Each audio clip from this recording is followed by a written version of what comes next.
It's 2:47 a.m. and you're wide awake. Your mind is calm, not racing, just dawn. You reach for your phone. You think something is wrong with me.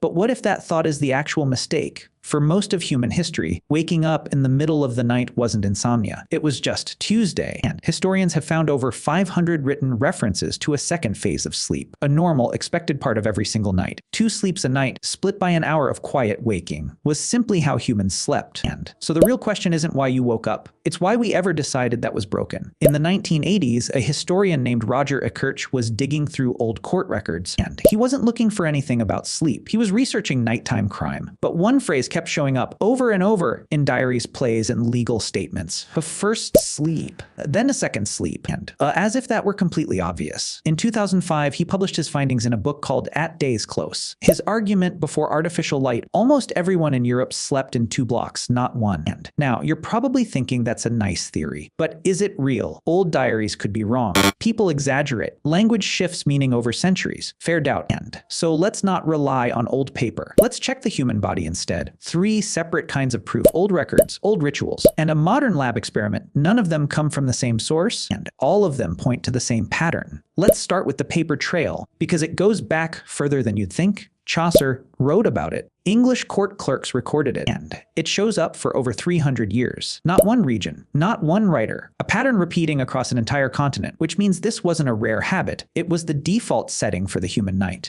But the strongest proof isn't in the words at all. It's in what people built their lives around. Picture a small English village sometime around the year 1600. No electricity, no streetlights, and night means actual total darkness. A family finishes supper around sunset. There's nothing left to do, so by early evening, they go to bed. Hours before you ever would. First sleep begins, and deep, heavy, uninterrupted for about 4 hours. Then somewhere around midnight, eyes start opening on their own. No panic, no phone, no racing thoughts about tomorrow's schedule. And this gap had a name. The watch, or the watching. People used it. They prayed. They talked quietly. They thought. Some couples used it for quiet conversation. And physicians even recommended it for digestion. Then, naturally, without effort, eyelids grow heavy again. Second sleep follows. Another 3 or 4 hours until first light. And this wasn't written about as a problem. It was written about the way we'd mentioned breakfast. So the emotional payoff here is simple. This wasn't a flaw in your ancestors. It was Tuesday night. And now here's the part that really convinced historians this was real. Medieval monasteries didn't just notice this pattern. They scheduled prayer around it. It was called matins, and a prayer service held in the dead of night, not at dawn, not at midnight exactly. Time for that natural waking gap. Monks would rise from first sleep, pray for roughly an hour, then return to bed. And think about what that means. An entire religious institution built its schedule around a body it assumed would wake up. Not a broken body, not a disorder, a body doing exactly what it was designed to do. And this ritual existed for centuries across hundreds of monasteries in different countries. You don't build a permanent nightly ritual around a random glitch. You build it around a pattern. And it wasn't only monks. Ordinary households structured chores, prayers, even chats with neighbors around it. The waking gap wasn't hidden or unusual. It was woven into the culture itself. And that's evidence too. An entire civilization organized its nights around this rhythm. But old records and old rituals are still history. What does a modern lab say? And in the early 1990s, psychiatrist Thomas Ware ran a strange experiment. He put volunteers in a room with 14 hours of darkness every single day. No clocks, no phones, and no sunrise or sunset cues, just darkness for a full month. For the first few weeks, they just slept longer. Their bodies were catching up. But by week 4, something unexpected settled in, and not one long sleep. 2 distinct blocks. A quiet waking period appeared right in the middle on its own. Nobody told them to do this. There was no schedule. Their biology chose it.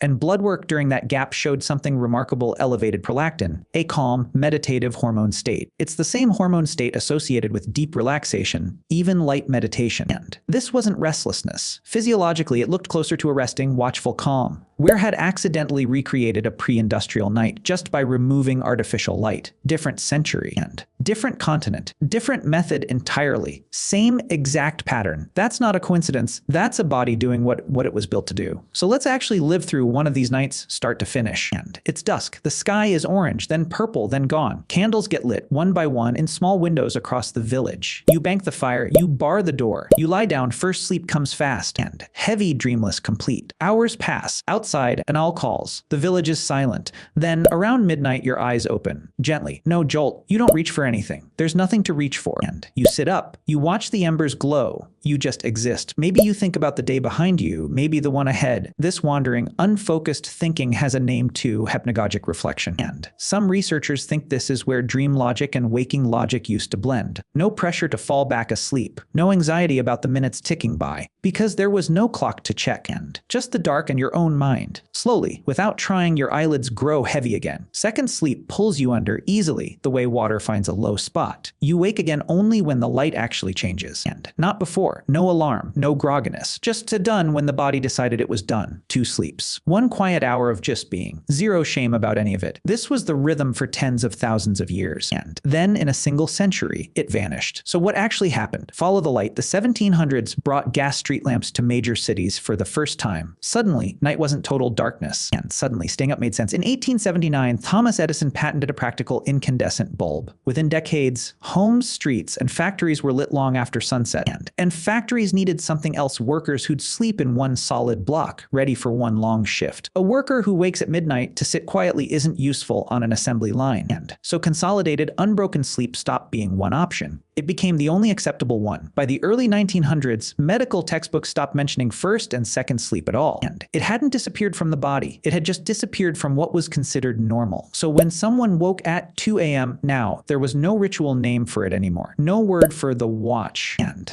just a gap that felt like something had gone wrong. Doctors gave it a new name instead. Not a rhythm, a disorder: insomnia. So here's the trap: we didn't fix a broken sleep pattern, and we just stopped naming a normal one. Progress gave us light, but it quietly took away permission to be awake in the dark. Now, to be clear, this isn't permission to ignore real chronic sleep problems. And if waking up leaves you exhausted, anxious, or unable to function, that's worth talking to a doctor about. But for a lot of quiet, calm, middle of the night waking, you're not malfunctioning. You're running software that shipped 300,000 years ago on hardware designed for actual darkness. So let's go back to your bedroom right now at 20:47 m. You're lying in bed and eyes open. That thought is about to arrive again. Only this time, you know something the version of you at 2:46 didn't. You don't reach for your phone. You don't reach for panic, and you just stay. Your ancestors called this the watch. You can just call it a pause. You built your life to sprint through every hour. They built theirs to leave room to just be. And you measure a good night by how unbroken it was. They never measured it at all. You call 2 a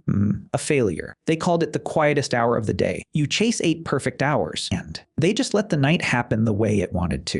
Maybe success was never staying asleep for 8 hours straight. Maybe it was just letting the night be a little longer than you're used to. And you don't need to fix 20:47 a.m. You just need to stop fighting it. Somewhere back through 300,000 years of nights, someone else is lying awake too. Not broken, not behind, and just awake in the oldest, most human way there is. So next time you wake at 20:47, don't ask what's wrong. Ask what your ancestors would have done with the hour. Maybe just, stay a while. And if stories like this help you see your own life a little differently, stick around. There's a lot more history hiding in your everyday habits. Subscribe, and we'll keep digging.